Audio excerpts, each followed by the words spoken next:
Dragonlance, Preludios de la Dragonlance 1. El Guardián del Unitario. Paul B. Thompson y Tanya R. Carter. Audiolibro editado por Juan Pablo Flores Montaño. Para El Amo del Calabozo 2024.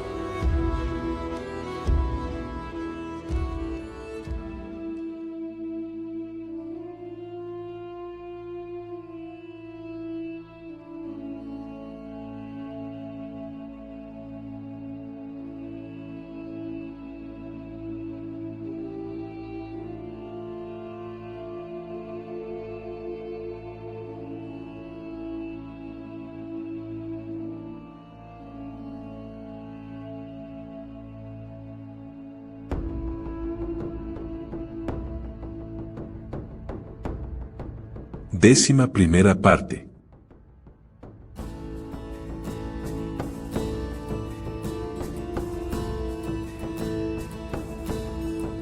(24) Los pantalones del pequeño Remiendos. El dragón, con Kitiara aferrada a su cuello, se dejó caer a plomo desde su guarida. Un poco antes de llegar al suelo extendió las alas y aterrizó con suavidad. La mujer saltó al suelo y se desembarazó de la capa. Se apresuraba hacia la hendidura de acceso del obelisco cuando aparecieron por los orificios los micones con Sturm y los gnomos a cuestas. «Ya era hora de que regresarais», gritó la guerrera, enfurecida. «Aprestaos a la lucha, los lunitarinos nos atacan». Para confirmar sus palabras, una andanada de venablos de cristal se precipitó a través de la puerta. Al chocar contra el suelo se hicieron añicos. Los gnomos, a pesar de su innata curiosidad, retrocedieron ante la lluvia de punzantes esquirlas cristalinas. Entretanto, los lunitarinos ululaban de un modo desenfrenado. «Quieren cogerte», dijo Cupelix al caballero. «Claman por tu sangre». «No entrarán, ¿verdad?», musitó Pluvio. «Los hombres árbol han enloquecido», fue la respuesta del dragón. «Entonces, vendrán». La voz de Sturm carecía de inflexiones. «Será necesario disuadirlos». «¿Nos prestarás algunos de tus micones? Eso nos daría cierta ventaja». «No os servirían de mucho. Los micones no ven a la luz del día». Un hacha de cristal pasó silbando y se estrelló contra el escamoso vientre del dragón, de donde rebotó sin causar daños y se rompió al caer al suelo. Cupelix miró indolente los restos del hacha. «Si los lanzo al ataque, existe la posibilidad de que no solo destrocen a los hombres árbol sino también a vosotros dos». «Basta de charla», barbotó Kitiara. La mujer sujetó el escudo en su antebrazo. «Voy a darle un poco de diversión a mi acero». Sturm se ajustó el cinturón de la espada. No llevaba escudo, pero su cota de malla era más sólida que la de la mujer.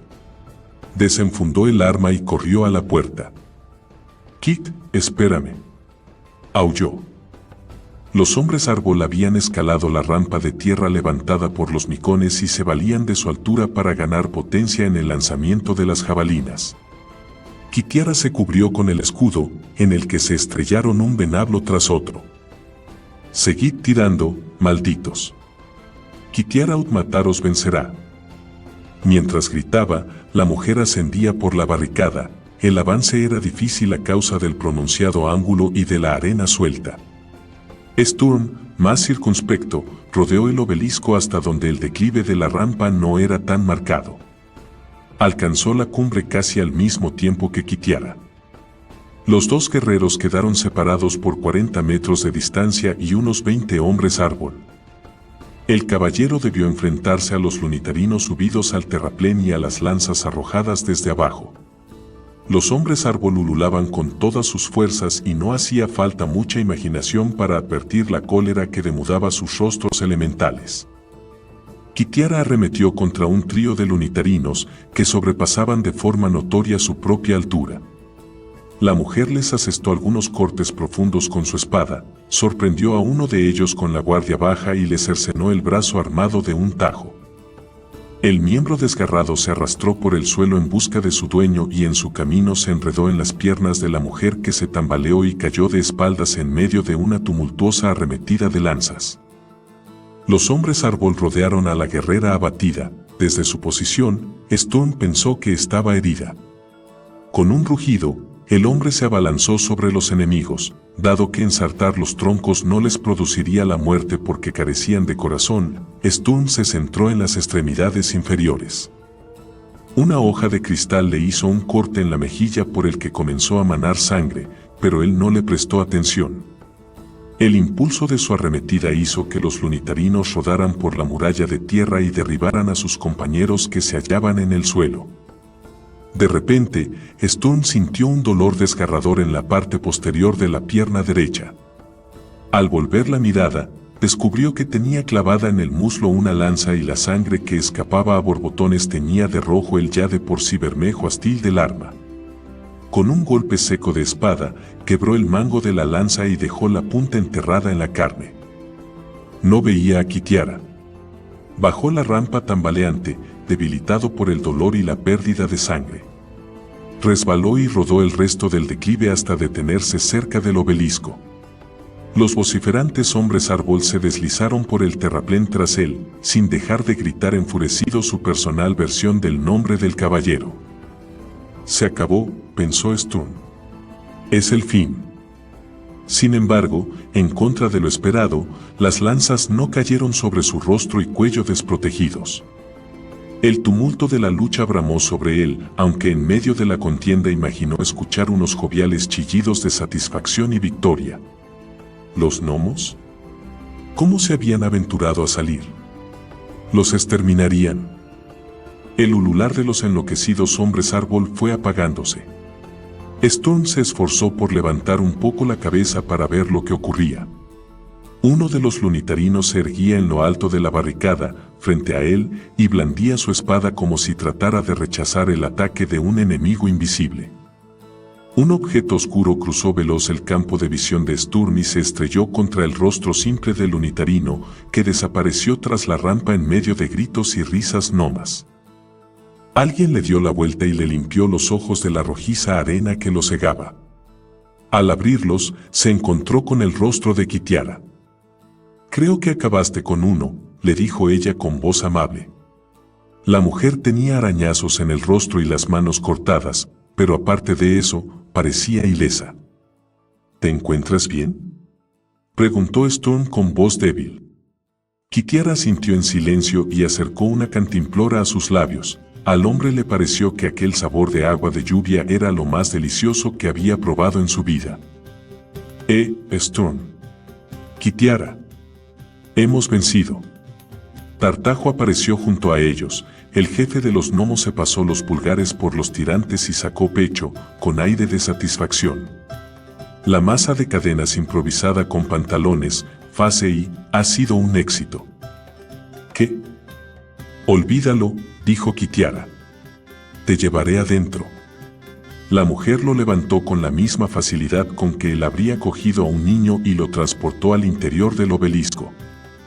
Los gnomos se felicitaban los unos a los otros y se daban palmadas en la espalda tan rápido y tan fuerte como les era posible.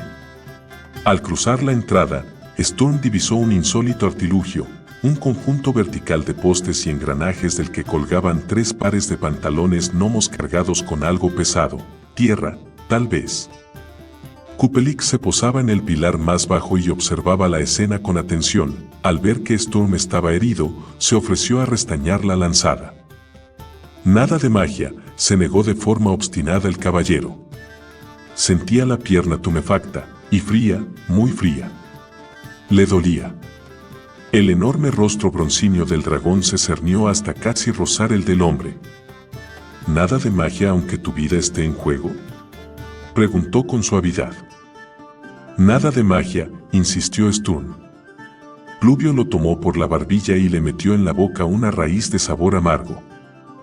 Mastícalo, por favor, suplicó. Confiado en el cuidado por completo exento de hechicería de los gnomos, Sturm hizo lo que el meteorólogo le pedía. Enseguida, un profundo letargo se apoderó de su cuerpo. No se durmió, ya que escuchaba las voces de los gnomos que deliberaban sobre su herida. Luego, oyó más que sintió que le extraían del muslo la punta de la lanza y a continuación la voz del dragón aconsejó el mejor método para cerrar el desgarrón, y ya no sintió nada más. Más tarde, despertó, tumbado boca abajo. Los gnomos no estaban. Unas punzadas dolorosas le recorrían inclementes la pierna de arriba abajo. Sturm se apoyó en las manos y se incorporó un poco. Como digas, donde estoy, te daré un puñetazo, dijo Kitiara con voz afable. ¿Qué ha ocurrido? Te hirieron, dijo Argos que estaba en cuclillas junto a su cabeza. Lo recuerdo bien. ¿Quién rechazó el ataque de los hombres árbol? Ojalá pudiese responder que fui yo, dijo Kitiara. Fuimos nosotros. Tartajo se acercó a ellos. Cupelix refunfuñó algo que Sturm no entendió y el semblante del gnomo se demudó. Es decir, con la ayuda del dragón, añadió. Adaptamos un diseño de masa de guerra gnoma, continuó Alerón, asomado tras el hombro de Argos. Utilizamos los pantalones de carcoma, cargados de tierra, como proyectil de prueba. Trino sugirió que se los arrojáramos a los lunitarinos, pero eso nos limitaba la ofensiva a un solo tiro. Así que Bramante y yo cedimos los nuestros, intervino Remiendos, que se había unido al grupo. El pequeño gnomo estaba en calzones, lo que corroboraba sus palabras. Los cargamos de tierra, los atamos a los brazos de la masa. Y usamos el sistema de engranajes para alcanzar y derribar al enemigo subido a la rampa, concluyó Bramante. Muy ingenioso, admitió Sturm. Pero no comprendo que los enfurecidos hombres árbol huyeran por el simple hecho de recibir unos cuantos golpes con vuestros pantalones rellenos de tierra. ¿Cómo es que no se arrojaron en tromba sobre vosotros? Fue obra mía, dijo Cupelix con modestia. Urdí un hechizo ilusorio sobre los gnomos y su artefacto. Los lunitarinos vieron un inmenso dragón rojo que arrojaba fuego por las fauces y que, con sus terribles garras, los derribaba de la barricada uno tras otro. El efecto físico del golpe, combinado con la vivida alucinación, obtuvo un resultado muy efectivo. Los hombres árbol han huido. Sí, pero ¿qué les impedirá volver a la carga una vez dominado el pánico? Inquirió la guerrera. Al anochecer enviaré a mis micones para que los obliguen a replegarse a su poblado de una vez por todas. Concluido el relato de la contienda, los gnomos se dispersaron. Sturm llamó a Tartajo, que se acercó solícito al caballero. Sí. ¿Has revisado las reparaciones efectuadas en el Señor de las Nubes? Todavía no. Haz que tus compañeros se apresuren, amigo mío. Debemos salir de este mundo cuanto antes. ¿Por qué tanta premura? Tenemos que probar los nuevos repuestos. El gnomo se atusó la corta y sedosa barba. Es posible que el dragón crea que los hombres árbol no regresarán, pero no correremos el riesgo de sufrir otro asedio. Además, Cupelix, el caballero se interrumpió con brusquedad al ver que Kitiara se acercaba a ellos. Después seguiremos hablando. Tartajo asintió en silencio, metió los pulgares en los bolsillos de su chaleco, simuló una actitud indiferente y se encaminó hacia la nave voladora. Kit pasó junto al hombrecillo sin tomar en consideración su porte exageradamente indolente. Al llegar junto a Sturm se agachó. ¿Te duele mucho?, le preguntó. Solo cuando bailo, replicó él con un inusual sentido del humor. Saldrás de esta, resopló burlona Kitiara. Luego, palpó con cuidado la zona vendada. Con seguridad ni siquiera cojearás. ¿Por qué cargaste contra aquellos lunitarinos? Sin escudo, sin armadura que protegiera tus piernas. Te vi caer. Acudí en tu auxilio. Kitiara guardó silencio un momento. Gracias, dijo por fin con voz tenue. El hombre se movió con cuidado y se reclinó en el costado ileso. Eso está mejor. Me empezaba a doler la cabeza de estar tumbado boca abajo. Ket se sentó junto a él. ¿Sabes lo que no puedo soportar?, comentó. Que tú y yo, dos guerreros en teoría bien entrenados en las artes marciales, cayéramos derrotados por un montón de salvajes y que nos tuvieran que sacar del apuro una banda de gnomos chiflados, con una masa de guerra hecha de pantalones rellenos de tierra. Kitiara rió alborozada, en aquellas carcajadas descargó todas las tensiones y recelos de las últimas horas. Una vez que dio rienda suelta a su regocijo, no fue capaz de contenerlo. Los pantalones del pequeño remiendos, dijo Sturm, la risa brotaba irreprimible en su interior. Los pantalones del pequeño remiendos disfrazados de horrorosas garras de dragón. Kitiara asintió con la cabeza, incapaz de articular una palabra, el semblante contraído por la creciente hilaridad, los ojos llorosos. Sturm no aguantó más y unas carcajadas llenas, estruendosas, lo agitaron de pies a cabeza. Su explosión de risotadas le causó un terrible dolor en la herida vendada, pero fue incapaz de contenerse y, cuando trató de hablar, solo pudo articular entre jadeos, un pantalón masa, antes de sufrir un nuevo ataque de risas fragorosas. Kitiara, que respiraba de manera entrecortada en los breves intervalos entre convulsión y convulsión de histérico regocijo, se recostó en él, con la cabeza apoyada en su hombro y abrazada a su cuello. En lo alto, posado en un sombrío rincón de la torre, Cupelix los observaba atento. Un haz dorado de sol incidió en los extremos de sus alas coriáceas. La piel del dragón centelleó como si fuera de oro. A despecho de sus anteriores protestas, Sturm aceptó el plato de guisado preparado por Cupelix que le trajo Kitiara. Y algo más, también consintió en que Kitiara preparara con su manta y su capa de pieles un cómodo respaldo donde recostarse. En principio, el hombre se habría negado con actitud estoica a recibir aquel trato. Los gnomos comieron con gran apetito, según su costumbre, a la suave luz irradiada por 4 micones que habían permanecido en la torre cuando el resto de sus congéneres salieron en persecución de los lunitarinos. Las hormigas colgaban en lo alto, sujetas de sus patas delanteras, como unos grotescos farolillos de papel y el único rasgo amenazador de su, por lo demás, apacible aspecto, eran las ominosas pinzas dentadas. Los nuevos repuestos no presentan fisuras ni fatiga de material, anunció Chispa, mientras añadía salsa a su asado. Si consiguiéramos una buena recarga de rayos, emprenderíamos el regreso ahora mismo. El gnomo quiso soltar el cucharón con el que se había servido la salsa, pero fue inútil ya que el mango se pegaba a sus manos magnéticas. Carcoma lo ayudó a librarse de él. ¿Sabéis una cosa?, intervino Argos, que removía con gesto ausente su pudín. Con un ángulo apropiado en el rumbo, volaríamos desde aquí a otra de las lunas. Su sugerencia fue acogida con un silencio tan profundo que casi resultó atronador. A Solinari o a la luna negra. ¿Qué os parece? Trinos respondió por todos ellos, con el índice y el pulgar sobre los labios, emitió un sonido bastante grosero. Sturm, que se hallaba reclinado en el suelo junto a la mesa, cambió de tema y dirigió una pregunta al grupo. ¿Qué proyectos surgirán de este viaje? La exploración y realización de mapas resultarían mucho más fáciles desde el aire. Nuestra máquina significará un gran adelanto para la navegación.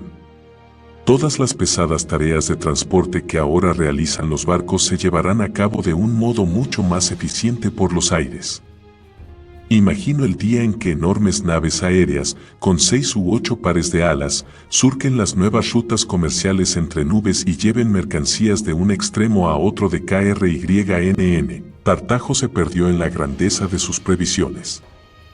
Y, además, está la guerra, dijo Argos con voz siniestra. ¿Qué guerra?, interpeló Kitiara. Cualquiera. Siempre hay una en alguna parte, ¿no?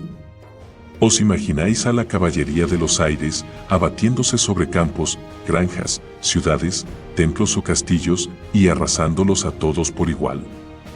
Sería muy sencillo, sí, sencillo de verdad, fuego y rocas sobre la cabeza de los enemigos. En los talleres del monte no importa se guardan artilugios aún más complejos, armas con las que no habría que recurrir a la magia para arrasar el mundo entero. La morbosa visión del astrólogo sofocó la conversación. Da la impresión de que vosotros, gnomos, estáis planeando crear vuestra propia especie de dragones, dragones mecánicos, totalmente obedientes a la mano de su amo. Todas esas cosas descritas por Maese Argos ya tuvieron lugar hace más de 1000 años, cuando los dragones tomaron parte en las grandes guerras, interrumpió Cupelix desde lo alto. Quizá no deberíamos hacer público el procedimiento secreto de la navegación aérea. La voz de Remiendos estaba llena de incertidumbre. El conocimiento debe compartirse, aseveró Tartajo. El saber no es malo en sí mismo, es el uso que se le da lo que determina que las consecuencias sean benignas o malignas. El conocimiento es poder, dijo el dragón, clavando la mirada en Kitiara, que escondió la suya tras la copa de vino. Cuando acabó de beber, la mujer se sentó sobre la mesa y se limpió los labios con el dorso de la mano. Olvidamos algo muy importante, tenemos una deuda pendiente y no nos marcharemos sin haberla saldado. ¿Una deuda?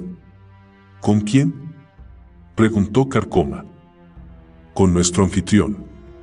Este extraordinario dragón, Cupelix. Los gnomos aplaudieron con cortesía. Gracias, sois muy amables, dijo el reptil. Habríamos caído en poder de los lunitarinos si Cupelix no hubiera intervenido, prosiguió Kitiara.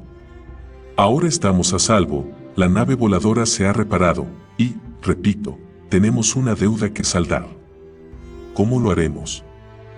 ¿Te apetece un poco de agua fresca?, ofreció Pluvio al dragón.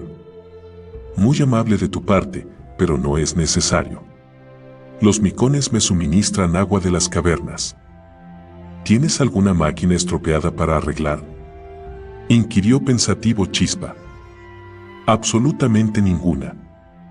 Todos los gnomos aportaron nuevas sugerencias que fueron rechazadas con amabilidad por el dragón, por innecesarias o inaplicables. ¿Qué podemos hacer entonces?, preguntó frustrado Alerón. Cupelix expuso de forma sucinta su precaria situación en el interior del obelisco y cuánto anhelaba escapar de él. Los gnomos se quedaron mirándolo con fijeza y parpadearon confusos. ¿Eso es todo?, dijo por fin Bramante. ¿No quieres nada más?, fue la pregunta traducida de Trinos. Esa sencilla tarea es todo lo que os pido, confirmó Cupelix. Sturm se alzó hasta quedar sentado y percibió con claridad la dolorosa presión que le causaba aquella postura en la pierna herida. ¿Has considerado, dragón, que la voluntad de un poder más alto te impuso permanecer de por vida entre estos muros? ¿No incurriremos en un sacrilegio al liberarte? Los dioses levantaron estas paredes y depositaron los huevos, pero en todos los cientos y cientos de años que he residido en el obelisco, ningún dios, semidios o espíritu se ha dignado revelarme sus excelsos planes, replicó Cupelix, sin dejar de removerse inquieto, apoyando su peso alternativamente en una y otra pata. Al parecer, piensas que es justo que me encuentre aquí confinado como un gallo en el gallinero. ¿No te das cuenta de que en realidad soy un prisionero? ¿Consideras inmoral liberar a un inocente cautivo? ¿Qué ocurrirá con los huevos, si te marchas?, preguntó Bramante.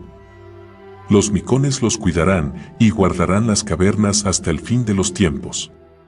Ninguno de los huevos eclosionaría sin el estímulo preciso y deliberado. En ese aspecto, mi presencia es totalmente superflua. Propongo que lo ayudemos. Kitiara habló con convicción. Luego se inclinó sobre la mesa y dirigió una penetrante mirada a los gnomos. ¿Quién, con el corazón en la mano, negará que Cupelix merece nuestra ayuda? Todos guardaron silencio. Por fin Sturm tomó la palabra. Aceptaré si el dragón responde a una pregunta, ¿qué hará una vez libre? Gozar de mi libertad, por supuesto. Viajaré, de aquí en adelante, donde quiera que las corrientes de los cielos me lleven. Sturm cruzó los brazos. ¿AKRYNM? Inquirió con voz cortante. ¿Por qué no? ¿Existe algún otro lugar más bello entre esta luna y las estrellas? Los dragones fueron expulsados de KRYNN hace mucho tiempo a causa de que su poder se utilizaba para controlar los asuntos de los mortales. No regreses allí, se obstinó el caballero. Cupelix no es un dragón del mal, argumentó Kitiara. ¿Crees que después de haber vivido durante miles de años en esta luna, no ha dejado en él su impronta la influencia de la magia neutral? ¿Y qué? Replicó con lentitud Sturm.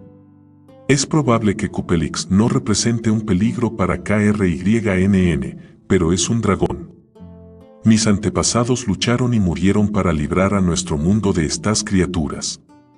¿Cómo voy a deshonrar su memoria prestando mi ayuda para que uno de ellos, aunque pertenezca a las fuerzas del bien, regrese allí?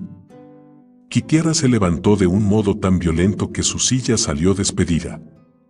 Por todos los dioses. ¿Quién te crees que eres, Stormbradblade? Mis antepasados también lucharon en las guerras de los dragones. Pero eran otros tiempos y otras circunstancias. La mujer se volvió hacia los gnomos. Os pregunto una vez más, ¿vamos a corresponder a la hospitalidad de Cupelix con indiferencia? Nos llenaremos la barriga con su comida y su vino, arreglaremos la nave con su colaboración y nos marcharemos sin siquiera intentar ayudarlo a escapar. La mujer los tenía en un puño. Los 9 pequeños semblantes, pálidos a causa de los días cortos y oscuros del Unitari, la contemplaban con extasiada atención. Kitiara levantó la mano y señaló a Cupelix, que procuraba mostrarse abatido y desolado en su percha marmórea. Poneos en su lugar. Concluyó con grandilocuencia. ¿Cuál de nosotros? Preguntó solícito Carcoma. Da lo mismo, uno o todos. Pensad en cómo os sentiríais si tuvieseis que pasar toda vuestra vida entre estas paredes, sin siquiera dar un paseo. Y considerad que la vida de un dragón dura, no 50 ni cientos de años, sino miles. ¿Cómo os sentiríais atrapados en una torre solitaria, sin nadie con quien hablar, ni tampoco herramientas? Bramante y Remiendos dieron un respingo. ¿Sin herramientas? Exacto. Ni madera o metal con el que trabajar. Ni engranajes, ni válvulas, ni poleas. Horrible. Exclamó Chispa. Trinos lo secundó con una nota baja sostenida. Kitiara lanzó decidida la última ofensiva. Y nosotros, es decir, vosotros, tenéis la ocasión de enmendar este hierro. Contáis con vuestra capacidad inventiva para discurrir una solución para que Cupelix vuele en libertad. ¿Lo haréis? Lo haremos. Lo haremos. Alerón se puso de pie de un salto. Pluvio y Remiendos lloraban por la injusticia infligida al pobre dragón, en tanto que Tartajo y Argo se bombardeaban el uno al otro con las primeras ideas para abrir el obelisco. Alerón se subió a la silla y a continuación trepó a la mesa, entonces señaló con gesto dramático el casco desprovisto de alas del Señor de las Nubes. A la nave. Hemos de hacer planes. Gritó. Sí, sí. Las herramientas están allí, recordó Carcoma. Y papel y plumas. Y los productos químicos y los crisoles. Y cabos y cordelaje. Y pasas. Los gnomos se alejaron en tropel de la mesa, una minúscula oleada de exuberante idealismo y bulliciosa ingenuidad. Cuando el último de los hombrecillos desapareció en el interior de la nave, Kitiara sonrió a Sturm. Muy astuta. Lo has hecho muy bien, dijo él. ¿El qué? Preguntó ella con simulada candidez. Ambos sabemos lo impulsivos que son los gnomos. Si añadimos a tu apasionado discurso en defensa de la libertad, la perspectiva de un proyecto de ingeniería de primera magnitud, no cabe duda de que el obelisco no tiene la menor probabilidad de perdurar. Espero que estés en lo cierto, intervino Cupelix. Storm frunció el entrecejo. Era increíble la facilidad con que uno se olvidaba de su presencia cuando permanecía callado y fuera del campo de visión. No seas tan suspicaz. Le echó en cara el dragón. Si mis intenciones fueran malignas, ¿crees que habría recurrido a banquetes y lisonjas? Mis micones podrían haber retenido la nave por un tiempo indefinido hasta que hubieseis aceptado mis términos, u os hubiera dejado en poder de los hombres árbol. Nadie ha dicho que seas malo, Cupelix, insistió Sturm. Pero si eres útil, y estás tan decidido a conseguir tu propósito que si para alcanzar tu libertad hubieses tenido que sacrificar a Kit, a mí o a los gnomos, no creo que hubieses tardado mucho en abandonarnos a nuestra suerte. El dragón extendió las alas y encogió las patas para elevarse en el aire. Puedes descansar tranquilo, Maese Brickblade. Nadie será sacrificado. Todos volveremos a ver KRYNN. Lo prometo. 25. Proyectos gnomos. Los gnomos se dividieron en dos grupos. El primero, integrado por Tartajo, Chispa, Alerón, Argos y Trinos, se dedicó a estudiar el problema de cómo horadar las paredes del obelisco. La tarea de los otros 4 gnomos era encontrar el modo de resguardar todo lo que estaba dentro de la torre, incluidos el propio Cupelix y el Señor de las Nubes. Los micones regresaron de su incursión bien pasada la medianoche y, bajo la dirección del dragón, nivelaron la rampa de arena que unos días antes levantaran. Las hormigas gigantes dedicadas a esta tarea sobrepasaban la 50, por lo que muy pronto el terreno que rodeaba al obelisco quedó otra vez igualado y el acceso expedito. Kitiara y el equipo demoledor, como se llamaba a sí mismo, salieron a inspeccionar la estructura de la construcción. El mármol de las paredes a nivel del suelo tiene no menos de 3,5 metros de espesor, informó Tartajo, tras consultar sus anotaciones. Inclusive con taladros y piquetas del mejor acero, llevaría a todo un equipo días y días taladrar esa mole de parte a parte. Y aún hay más, añadió Argos. El análisis que he practicado en este mármol indica que es muchísimo más duro que uno corriente. Está vitrificado. ¿Vitrificado? Kitiara alzó la mirada hacia el elevado pináculo del obelisco, envuelto en una aura rojiza fluctuante. La mujer recordó a los gnomos las violentas descargas que presenciaran a su llegada. Toda esa energía provoca el endurecimiento de la piedra. Tartajo se aproximó al muro y tocó el frío mármol. Después hizo lo mismo con una de las bandas negras y brillantes, insertas entre las descomunales losas rojizas. El tacto era aún más frío que el del mármol. Metal, dictaminó. Estas uniones no son de argamasa, sino de metal. ¿De verdad? ¿De qué clase? Se interesó Chispa.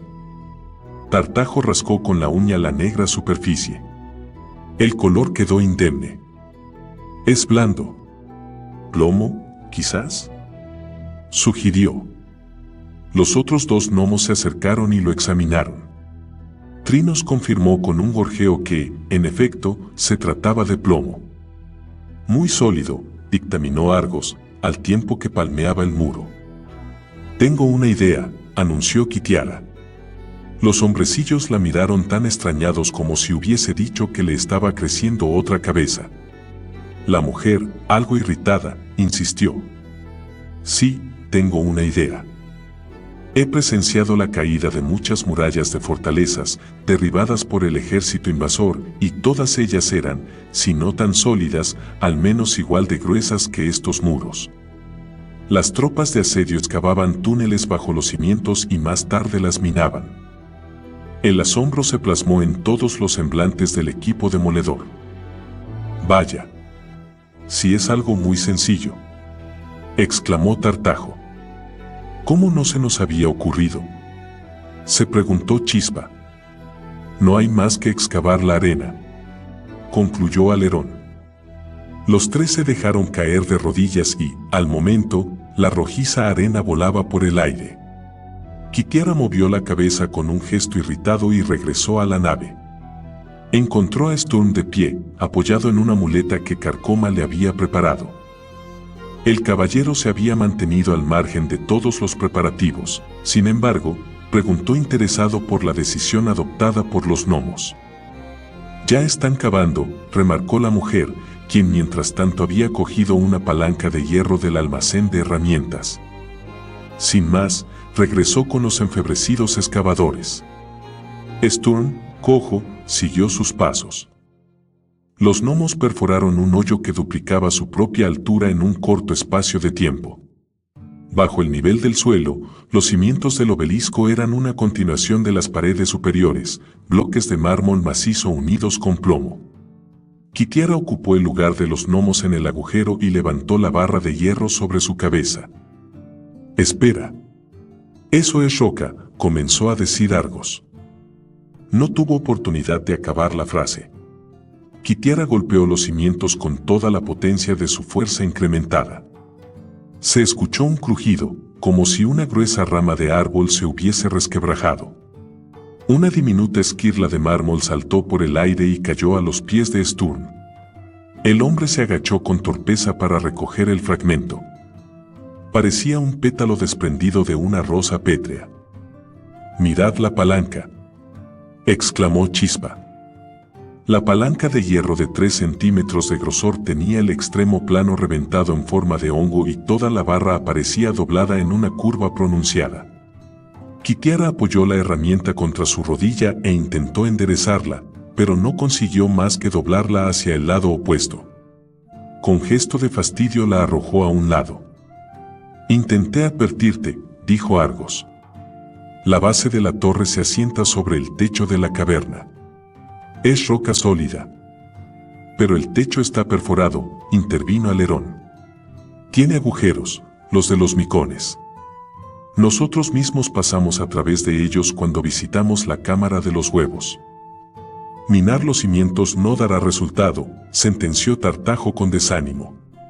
«Se nos presenta el mismo problema que en los muros exteriores». Kitiara se sacudió la arena de las manos y las polainas. Cuando habló, su aliento se hizo visible en el aire frío de la noche. «Ahora todo depende de vosotros, gnomos». Los hombrecillos se agruparon en círculo y cambiaron impresiones en su atropellado parloteo que resultaba incomprensible a los dos humanos. Por fin, Tartajo volvió hacia ellos la cabeza. «Hemos de consultar con nuestros colegas», anunció. «¿Tenéis algún plan?» «A grandes rasgos, pero necesitamos los conocimientos de nuestros compañeros para concretarlo». Los gnomos se alejaron al trote hacia el interior del obelisco. Sturm empujó absorto la palanca con la punta de la bota y habló con voz inexpresiva. «Parece muy difícil controlar esa desmesurada fuerza que, por otro lado, se incrementa sin cesar, ¿no es cierto? Por eso te mueves como si el mundo fuera de cristal, Kit». Ella recogió con brusquedad la barra de hierro, la asió con una mano y comenzó a doblarla con lentitud hasta formar un ángulo recto, sin emplear más que su pulgar. Después la tiró a un lado con violencia. «¿Era eso lo que querías ver?», inquirió, con voz tensa. Cupelix y los dos humanos se hallaban sentados en un extremo del obelisco, es decir, Sturm y Kitiara sentados en unas cajas y el dragón posado en su repisa. Los tres observaban con suma atención. Carcoma había improvisado un caballete que los gnomos habían cubierto con un trozo de tela y, de pie, junto a él, se encontraba Tartajo con un largo y delgado puntero en la mano. Los otros se habían acomodado en un banco instalado frente a los humanos. Dama, caballero y bestia. El jefe de los gnomos inició su disertación. Cupelix exhaló un borrascoso suspiro que levantó la barba del gnomo. Este corrigió con voz suave. «Dama, caballero y dragón. Tengo el placer de presentarles la barrena liberadora del obelisco, fase I». Tras esta presentación, levantó el trozo de tela y descubrió un gran fragmento de pergamino clavado al caballete. Sobre él, aparecía dibujado con tinta marrón el diseño de un artilugio inverosímil. Apoyado en un inmenso bastidor de madera, reposaba un descomunal taladro en espiral, una versión ampliada de la herramienta utilizada por los carpinteros para perforar agujeros. De acuerdo con las cifras reflejadas en el pergamino, solo el grosor de la barrena alcanzaba los 4,5 metros, el diámetro óptimo, según Tartajo, para que Cupelix pudiese atravesarlo. «Muy ingenioso», dijo el dragón, que contemplaba con evidente escepticismo la peculiar invención. «¿Cómo funciona? Hay que girar esta biela excéntrica que aparece aquí». El puntero golpeó la ubicación de la manivela en el pergamino. «La manejaremos entre los 11». De acuerdo con las estimaciones más favorables, el taladro perforará el muro en 67 horas de trabajo. Son casi 3 días. Gritó Kitiara. En Lunitari, 2 días y 2 noches, puntualizó Argos. Es lo de menos, intervino Sturm. Me pregunto de dónde saldrá el acero necesario para forjar el taladro y las vigas para el bastidor. A excepción de la espiral del taladro y unos cuantos puntos de tensión, como por ejemplo los cojinetes, todos los demás componentes de la barrena liberadora del obelisco se fabricarán con madera. ¿Con qué madera?, insistió el caballero. Del casco y las cuadernas del Señor de las Nubes, sin duda. Ah. Kitiara enterró el rostro entre las manos con gesto desesperado. Sturm suspiró hondo y preguntó con tanta calma y paciencia como le fue posible. Si desmanteláis la nave, ¿cómo volveremos a casa? Los gnomos, pillados por sorpresa, se miraron los unos a los otros, perplejos. Por fin, Remiendos, con un soplo de voz, dijo algo sobre reconstruir la embarcación una vez hubiesen liberado al dragón. No. Se opuso Kitiara. Jamás conseguiríais recomponer algo parecido a un barco. Muchachos, tendréis que inventar algo mejor. Tranquila, replicó el jefe de los gnomos. Acto seguido, arrancó del caballete el elaborado diseño de la barrena liberadora del obelisco. Debajo de este, apareció un nuevo e igualmente meticuloso diagrama. Este es, me enorgullece decirlo, el amplificador del acceso al obelisco. Dado que la puerta representa un punto natural de entrada, se nos ocurrió este proyecto alternativo. Estos tornos extensores se instalarán en la entrada. El puntero voló hacia el diagrama. Tensando estos torniquetes aquí, aquí y aquí, se ejercerá una presión en los arietes que resquebrajará el hueco de entrada. Solo les llevó un minuto a Sturm y Kitiara destruir el proyecto del amplificador del acceso al obelisco, sobre todo, por las mismas razones que lo había sido la barrena liberadora, no disponían de los materiales adecuados para su fabricación. No existía más madera o metal que los que habían traído los propios gnomos, o los que formaban parte del Señor de las Nubes. Démonos por vencidos, dijo el dragón con un profundo suspiro. Jamás, afirmó Alerón. El piloto se arrancó las vendas que cubrían su rostro para que todos pudiesen verle los ojos. Las pupilas se habían dilatado de tal forma que ocupaban todo el globo ocular. Luego se los tapó con las manos. ¿Habéis visto lo que me ha ocurrido? No puedo cerrar mi visión a nada. He de dormir boca abajo, con la cara pegada al suelo y a través del cual soy capaz de contar estrato tras estrato hasta alcanzar el núcleo de esta luna. El gnomo señaló a Carcoma, que se sentaba a su lado. Mi buen colega percibe incluso el roce de un grano de arena contra otro.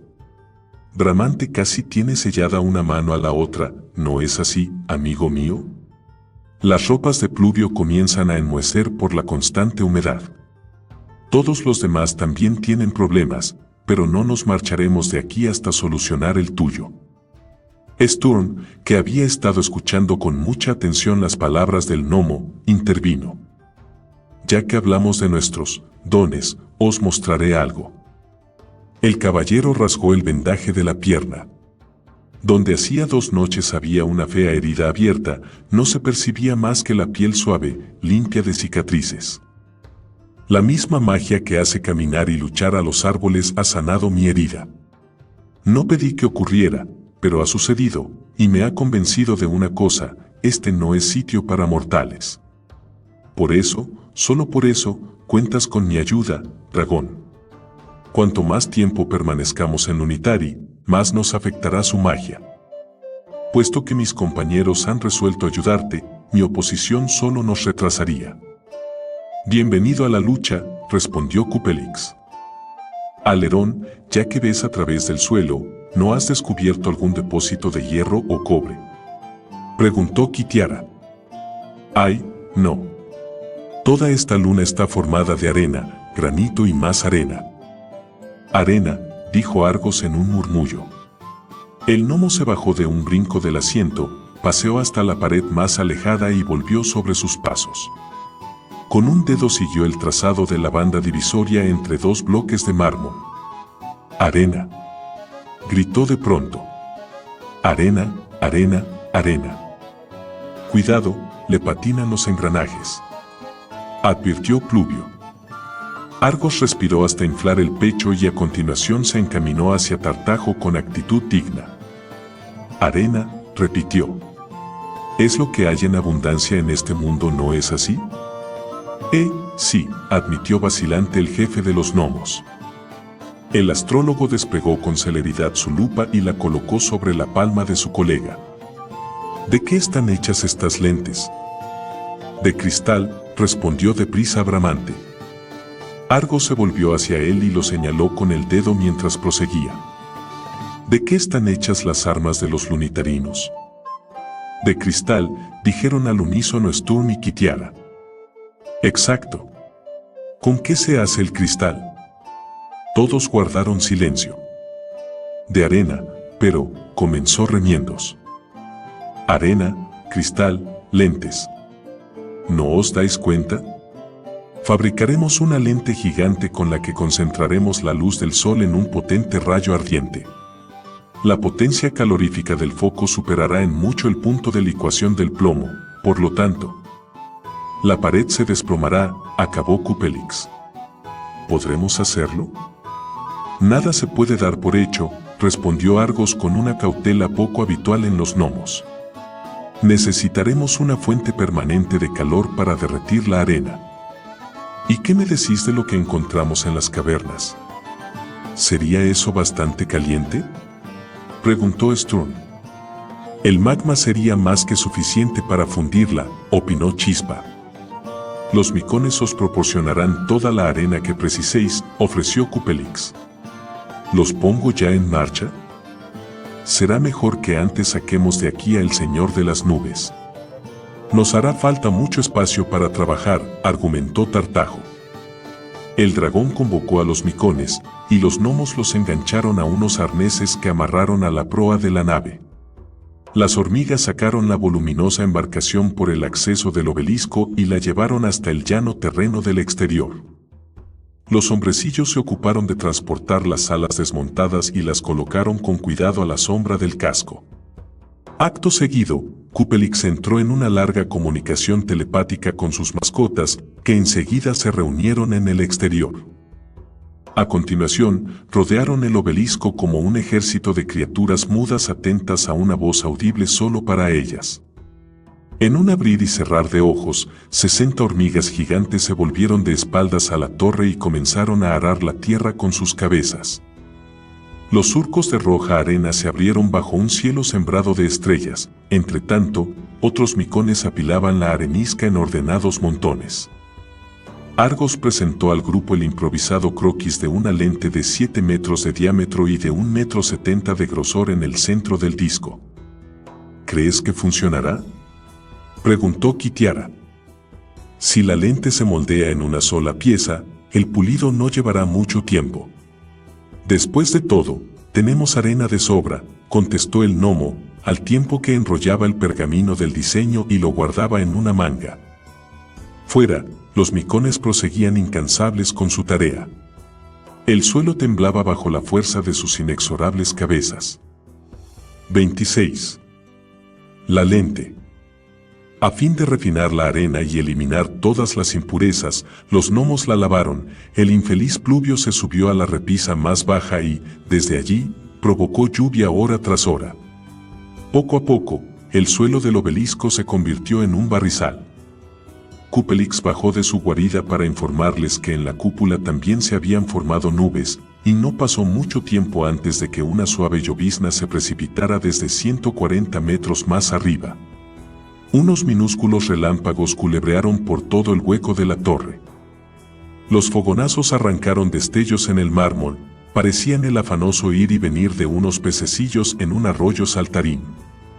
Cupelix no parecía molesto, ni mucho menos, con todo aquel barullo, por el contrario, disfrutaba enormemente. El dragón sabía de la existencia de algo llamado fenómenos atmosféricos, pero hasta aquel momento no los había experimentado. Por lo general, no se producen en el interior de los edificios, dijo Sturm con aspereza. El caballero estaba calado hasta los huesos ya que los gnomos se habían apropiado de su cobertor impermeabilizado con grasa a fin de utilizarlo como recipiente para la arena limpia. A los micones les habían adaptado un par de baldes a guisa de alforjas que colgaban por los costados de sus esféricos tórax.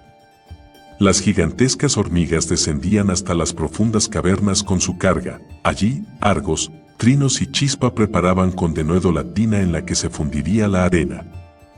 Tanto este recipiente como el molde donde se vaciaría la lente habrían de elaborarse con barro, de una forma simple y tosca. El esponjoso mantillo vegetal que revestía toda la superficie de la luna, mezclado con arena seca, formaba una excelente arcilla. Los gnomos que estaban en la caverna unieron dos secciones curvas de barro que formaban un ancho tubo y lo reforzaron con unos cuantos listones que tomaron, prestados, del Señor de las Nubes. Casi amanecía, cuando la tina quedó terminada. Con la ayuda de uno de los micones, los hombrecillos izaron el recipiente, lo situaron sobre uno de los respiraderos volcánicos y se sentaron a la espera de que la arcilla se endureciera. La cabeza de Chispa asomó por uno de los orificios del suelo de la torre. «Ya podéis traer la arena», anunció a gritos. «¿Cómo es que estás ahí?» Bramante se acercó a él. «Os lo he dicho». «Espero que traigáis la arena», respondió el gnomo, con el rostro embadurnado de barro. «Lo que quiere saber es cómo te sostienes en el agujero», aclaró Sturm. «Ah, eso. Estoy montado en un micón». La hormiga gigante se aferraba cabeza abajo en el orificio y Chispa se había puesto de pie sobre el cristalino vientre de la criatura. Todo el grupo, a excepción de Kitiara y Pluvio, descendió a la gran caverna. Los micones, cargados con tolvas de arenisca, formaban en una hilera ordenada, como una tropa de caballería dispuesta a pasar revista. Cada vez que Trinos asomaba la cabeza por el orificio rematado con los afilados salientes y emitía un silbido, una de las hormigas salía de la hilera e iba en pos del gnomo. Más allá, pasado el nido de crías, los hombrecillos se afanaban en derredor de la tinaja. Sturm los observó mientras vaciaban balde tras balde en el recipiente de barro cocido. Después extendían la arena de forma pareja en el fondo de la tina y esparcían sobre ella diferentes polvos enigmáticos que habían traído de la nave. El calor en la cámara era terrorífico, ya que los micones, según las órdenes de Cupelix, habían roto una de las chimeneas del magma para que brotara más cantidad de roca fundida. El extremado calor no afectaba a las gigantescas criaturas.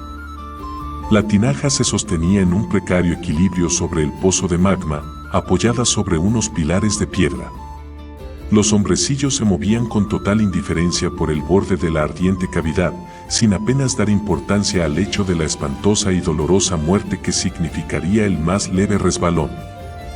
Sturm sintió, y no por primera vez, una gran admiración por ellos. A veces eran absurdos y fastidiosos, pero cuando estaban en su elemento, resultaban indomables. La arena se calentó y al fin el vapor comenzó a emanar de la tinaja. En un proceso demasiado fugaz y sutil para ser captado por el ojo, los duros granos se convirtieron en una masa blanda, anaranjada en principio y casi blanca al aumentar la temperatura al máximo. El ardiente fulgor se volvió irresistible y tanto los gnomos como Sturm se retiraron a un extremo de la cámara donde el calor no era tan sofocante. ¿Cómo subiréis al molde el cristal fundido?, se interesó el caballero. De ninguna manera, dijo Tartajo, en tanto enjugaba su rosada frente. El proceso de moldeado se hará aquí abajo. En ese momento, entraron en la cámara unos micones cargados con barro fresco. Trinos, que mantenía una especial relación con las hormigas, las llevó hasta una oquedad natural del suelo donde dejaron caer su carga. A continuación, Argos y Trinos tomaron unas paletas y removieron con lentitud el rojizo barro hasta formar un disco cóncavo. Cuando el barro estuvo consistente, pero no seco del todo, Tartajo y Argos se apartaron para conferenciar. Todos aguardaron expectantes, los otros gnomos, Sturm, los micones e incluso Kitiara y Cupelix, que permanecían en el obelisco. Tartajo chasqueó los dedos y comenzó a hablar demasiado rápido para que el caballero lo entendiera. Argos asintió en silencio. 4 micones se situaron en torno a la tinaja que contenía el cristal licuado y Trino se montó a horcajadas sobre uno de ellos al tiempo que gorjeaba y agitaba las manos mientras dirigía los esfuerzos de los gigantes. Acto seguido las hormigas asieron con las dentadas pinzas los salientes a guisa de asas de la tinaja y la levantaron con facilidad. Repartido su peso entre 24 patas, el recipiente se trasladó desde la boca del magma hasta el molde. ¿Estás preparado?, preguntó Tartajo a Trinos, que respondió con un afirmativo silbido. «Ya podéis verterlo», gritó el jefe de los gnomos. 2 de las hormigas levantaron la tina. El cristal licuado, al rojo vivo, se escurrió por el borde y se precipitó en el disco cóncavo. Se levantaron torrentes de vapor al evaporarse el agua del barro, aún húmedo, del molde. «Más arriba», urgió Tartajo. «Que lo volteen más arriba». De las paredes exteriores de la tinaja se desprendieron trozos y ésta comenzó a resquebrajarse. La masa ardiente de cristal presionó contra las debilitadas paredes del recipiente. En el borde se abrieron unas grietas. «Echaos atrás», amonestó Sturm. Los hombrecillos, en su afán de no perderse detalle, se habían arracimado junto al molde. Si la tina se rompía, el cristal licuado les caería encima. Tartajo empujó a sus colegas hasta apartarlos a una distancia más segura. El recipiente quedó totalmente vertical y los últimos chorretones de la ardiente masa se precipitaron en el molde, que ya rebosaba del viscoso líquido. Justo cuando los micones enderezaban la tinaja, los resquebrajados costados se hicieron añicos. «Fiu», resopló Tartajo. El gnomo tenía la frente escoriada de enjugar de manera continua el sudor. Justo a tiempo. El molde, bien estabilizado con piedras, aguantaba. La mezcla comenzaba a tornarse roja en los bordes al perder poco a poco calor. En el centro brotaban unas burbujas, producto de la presión ejercida por el vapor generado en el barro que buscaba salida al exterior. Al ver esto, Argos frunció el ceño. «Eso no estaba planeado», dijo. «Las burbujas deformarán el vidrio». «No tiene por qué ser transparente como el agua», lo consoló Tartajo. «¿Cuánto tardará en enfriarse?», inquirió el caballero, que miraba hipnotizado el rielar ardiente del cristal. «De forma total, unas 12 horas o más», informó Argos. «Se endurecerá mucho antes, pero no romperemos el molde hasta tener la completa seguridad de que el núcleo está frío». «Quizá Pluvio podría rociarlo con agua», sugirió Carcoma. «No. Se quebraría en millones de partículas». Había que esperar, por lo tanto, Sturm y los gnomos dejaron las cavernas. Solo se quedó Argos para vigilar el proceso. Aún restaban unas horas de luz diurna y los gnomos las aprovecharían para verificar las condiciones de navegación del Señor de las Nubes. La nave voladora se asentaba con dignidad sobre el liso terreno del valle y, una vez reincorporadas las alas al casco, alcanzó un aspecto majestuoso. La larga y estilizada sombra del obelisco se desplazó rauda con el veloz declive del sol. ¿Listos para la comprobación de las alas? La voz de Alerón resonó por el hueco tubo intercomunicador. Un apagado graznido afirmativo llegó desde el cuarto de máquinas. «Conectar motor». Kitiara percibió un profundo chirrido vibrante bajo sus pies. Las puntas de las alas se elevaron, se flexionaron y comenzaron de nuevo a bajar, pero de un modo inesperado se frenaron en seco. Una agónica sacudida recorrió la nave de punta a punta, las alas se desplomaron y tras unos violentos temblores, quedaron totalmente inmóviles. «No, no. Desconectad», aulló el piloto. La puerta de acceso al comedor se abrió con violencia y Chispa emergió por ella, sacudido por un violento ataque de tos. Alerón se asomó por la ventana del puente de mando. ¿Qué ha ocurrido?, preguntó a gritos. Ese estúpido de Trinos había instalado la armadura de la conexión con los polos al revés. Cuando giré el interruptor para la toma de fuerza, la corriente volvió por el cable y quemó los depósitos. Nos hemos quedado sin energía, exclamó Chispa, al borde de las lágrimas. Kitiara agarró al piloto por el hombro y le hizo girar con brusquedad. ¿Sin energía? ¿Qué significa eso?, inquirió.